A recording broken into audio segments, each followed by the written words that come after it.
everyone. I'm Jerri Rosen at Working Wardrobes. Thank you for tuning in to Rebuilding Careers podcast. We have one incredibly special guest today. Bonni Pomush is our incoming CEO. Welcome, Bonni. How are you? I am so good, Jerri. How are you? Oh my goodness. So this is an opportunity for us to be in front of our entire database, everyone who listens to our podcast. Two CEOs. We're not dueling CEOs. We're the happiest CEOs. So here's my question for you. You're about to take the reins at Working Wardrobes. How does that feel to you? Oh, it feels truly like an honor, Jerri.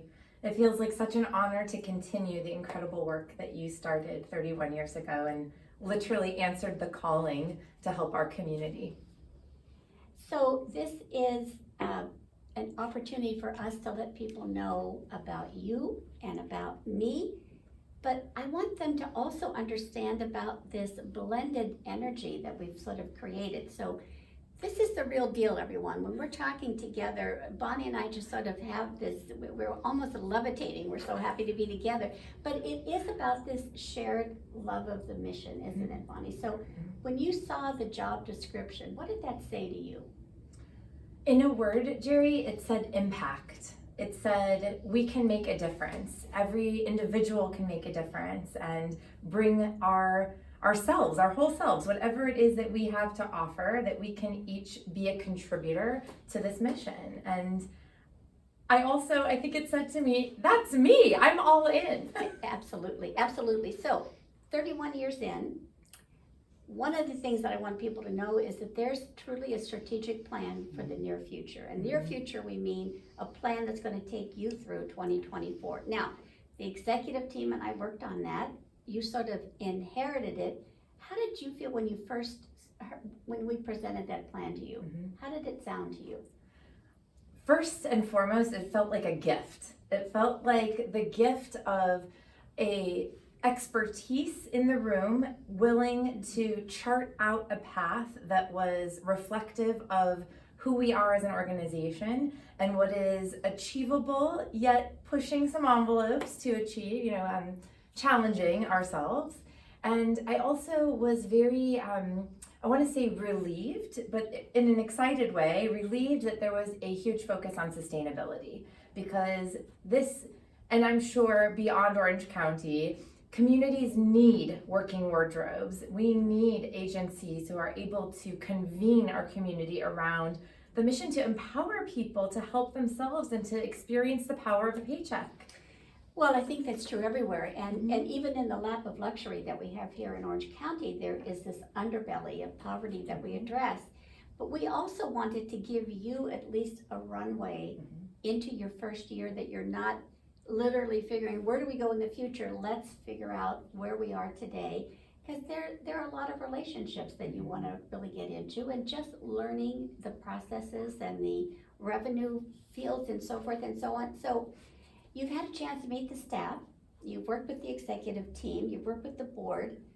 Would you kind of call this an A-team? Oh, undoubtedly. And an inspiring team, an inspiring A-team at that. I mean, every person I have been in contact with that is already a part of the Working Wardrobes family is completely dedicated and committed to this mission. It's an incredible value and desire to share in common with so many people, Jerri. It's really true. When I think back of the staff members, the board members, the donors, and the volunteers, there is something almost seductive about being a part of this organization. They want to be a part. And I think part of that is everybody can do something. Yeah. They don't have to write out envelopes. They can actually see and touch and experience delivering on our mission, working with our clients. So we're pretty excited about that. So, change doesn't always land well with everyone. And the staff has known for the better part of a year that I'm retiring, but there's still sort of an undercurrent, right? It's like 31 years, what are we going to do, blah, blah, blah. So what do you say about transition, Bonni? What do you say about look at my shoes are only size 6.5. People say they're big shoes, but they're really not. What do you talk about when you speak about transition with the staff?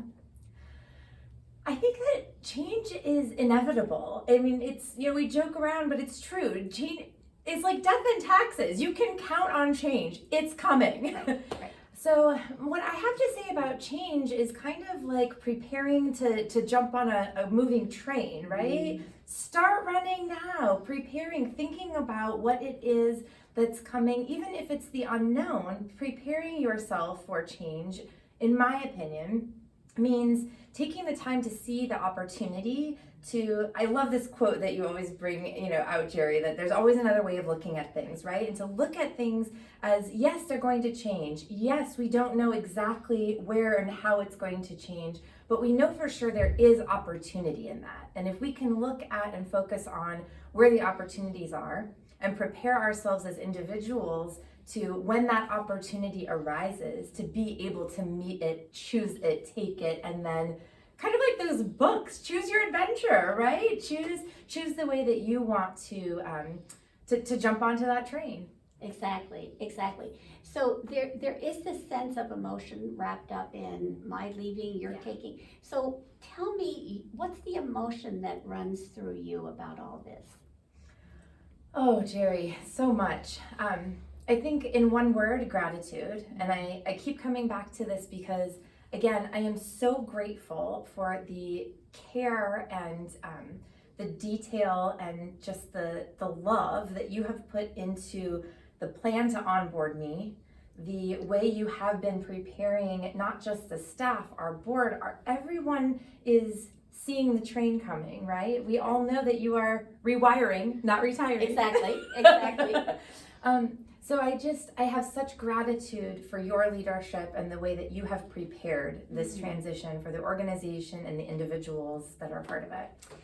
Well, I thank you for that. You've made it incredibly easy for me to do that. And I so wanted you in this role because you truly do respect the legacy, you respect the relationships, and I know that donors and volunteers expect that. That's what I've been giving. And it was so important for us to find someone who had that desire to connect to the donors, to the volunteers, to the clients, to the staff. And so I just want to thank you for being you. It's just really, really important. So Bonni, we're both bringing an accumulation of our own experiences to the work that we do. You have a background that is phenomenal. When you think about the accumulation of Bonni's background, what is the most important connection that you're bringing with you to us? Oh, I think top of the list is, you touched on it a little bit, which is the paradigm that I see the world from and that I bring leadership to it, and that is to build upon strengths and to make weaknesses irrelevant.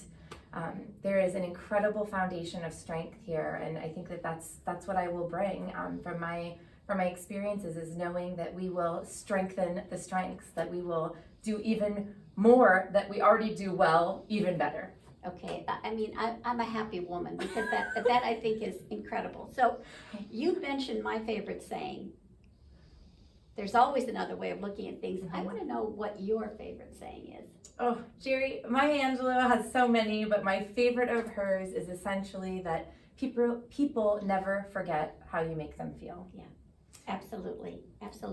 And when I think about the people over the years, Bonni, who have come to work with us and who have supported the clients and then applauded the clients when they've made their journey and their transformation, there's such a sense of exuberance and exhilaration and celebration, because it's not an easy journey.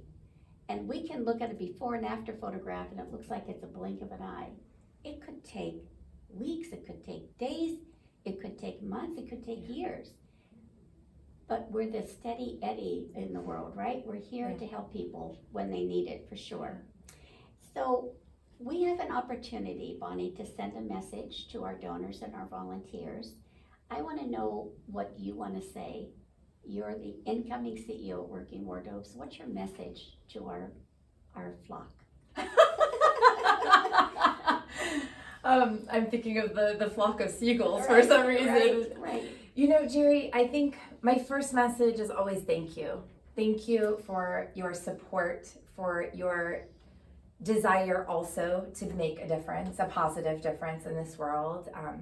And with the thank you is also, and please please keep coming. Please keep rising to this occasion. Please keep saying yes. Please keep answering this calling to make our world just a little bit better.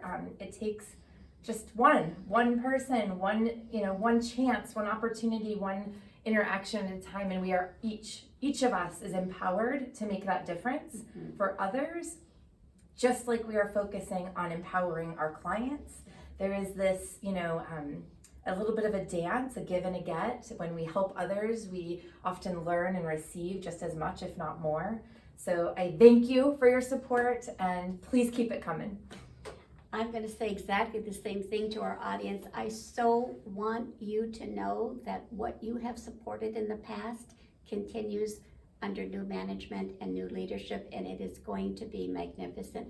Bonni, I thank you so much for deciding we're the place for you to put your leadership skills and your heart and your soul and a lot of hard work and dedication, so that I can be out traveling the world and doing Project Jerri things that I want to do. So to all of you, I do want to say I have had the most glorious 31 years.